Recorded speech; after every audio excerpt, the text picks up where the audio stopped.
Greetings, my name is Reverend Tony Snow. I am the Indigenous Minister for the Chinook region of the United Church of Canada.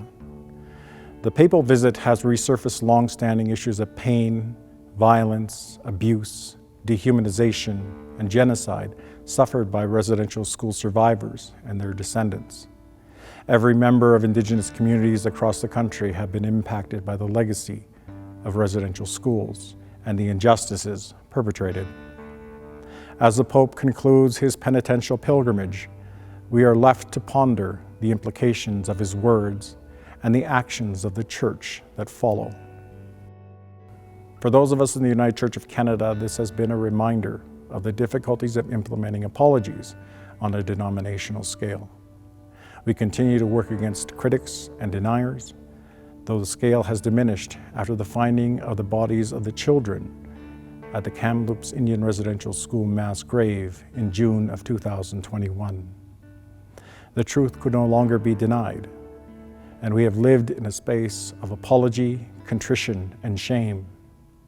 The trappings of a white fragility, finally seeing the inner workings it has supported and lived by.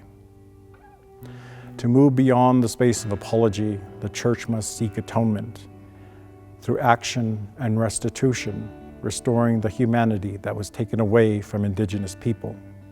As we leave the space of apology and enter into the hard work of dealing with the facts necessary to move toward reconciliation, we must confront systems of accountability, systems of corruption, the responsibility of leaders, and the indifference of congregations who have all benefited from the status quo. To repair, there must be change. This change is generational. It cannot be achieved by one voice, one apology, or one action. It must be continued and sustained by our good words and our honest intentions. We are the recipients of a terrible legacy, one that we cannot turn away from, and one that we must not abandon if we want a better world for future generations. We must own the past we have been given and move towards a vision of the future that makes sense for us all. And there is much work to do interdenominationally as Christians. There is much work to do as community members and neighbors. Our work is set before us in the TRC Calls to Action, in the United Nations Declaration on the Rights of Indigenous People, in the Calls to the Church from the Caretaker Circle, and in the Missing and Murdered Indigenous Women Report Calls to Justice. The dialogue has been initiated.